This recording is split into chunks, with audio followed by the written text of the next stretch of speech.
Ghana has just made a historic move, appointing a special envoy to the Alliance of Sahel States, AES. This comes after Mali, Burkina Faso, and Niger seem to be getting done with world pressures following their decision to break away from ECOWAS. The appointment of a special envoy to the AES by President John Dramani Mahama underscores this commitment. Our own experiences in the evolution of governance over the years has taught us that lasting reforms emerge not from isolation, but from inclusive conversations that bring together diverse voices, perspectives, and experiences. But why is Ghana, a long-standing ECOWAS member, suddenly in this? In this video, we look deep into the strategic, economic, and security reasons behind Ghana's surprising move. The Alliance of Sahel States, AES, was born out of frustration. Mali, Burkina Faso, and Niger, all ruled by revolutionary military leaders, felt betrayed by ECOWAS. While ECOWAS was originally formed on May 28, 1975 by the Treaty of Lagos, its primary goal was to promote economic integration among its member states, ultimately aiming for a West African economic union. This initiative sought to raise living standards, enhance economic stability, foster relations between member states, and contribute to the progress, security, and development of the African continent. However, over the years, the organization transformed into a mere puppet of Western influence in West Africa, especially France.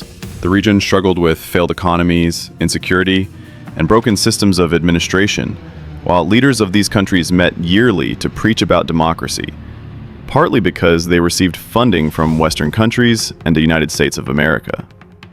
The organization, which was meant to address the key needs of citizens of the member countries, who actually paid membership fees, turned into an alliance between France and leaders who forever wanted to stay in power in West Africa. While Islamic insurgency ravaged the Sahel region, ECOWAS turned a deaf ear. The failures of ECOWAS saw the number of military coups increase in the region, from Chad to Mali, Burkina Faso, and Niger. These were not just coups. They were warning bells and wake-up calls for the old guard that while they slept, the young generational leaders were not ready to watch the continent go to the dogs.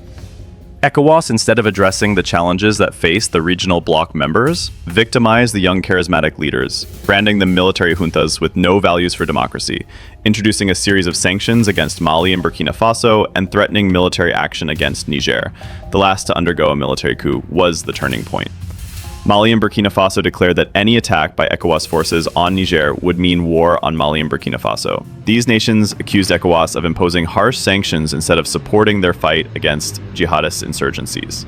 So, in January 2024, they quit ECOWAS and formed their own alliance, one based on sovereignty, anti-colonialism, and military cooperation. But here's the twist. Ghana, a democratic nation with strong ties to the West, is now engaging with the AES. Why? Let's break it down. First, security. Northern Ghana faces spillover violence from jihadist groups in Burkina Faso. Ghana's military has warned of increasing threats. By engaging with the AES, Ghana could gain better intelligence sharing and joint counterterrorism strategies, especially since the AES nations are battle-hardened against insurgencies. The three AES member states are not just military powers to reckon with in the region. They have joint intelligence and military hardware. Gone are the days when the military forces of these three states were reduced to borrowing armored vehicles from neighbors to defend themselves. Burkina Faso and Mali boast some of the most advanced fighting vehicles from China, Iran, and Russia, as well as advanced surveillance technology provided by the Turkish Bayraktar. Their might was demonstrated when ECOWAS was forced to back down from attacking Niger after the two states declared that an attack on Niger would mean an attack on Mali and Burkina Faso. Imagine Ghana enjoying the protection and advanced warning from the AES, or even better, the AES sending its troops to pursue militants in the territory of Ghana. Second, economics. Recently, the AES announced its intentions to come up with a joint national anthem, flag, and joint military command. The AES combined is bigger in market and land size than Nigeria, the region's economic powerhouse. Besides, the AES controls critical trade routes. If ECOWAS splits further, Ghana can't afford to be cut off from its northern neighbors.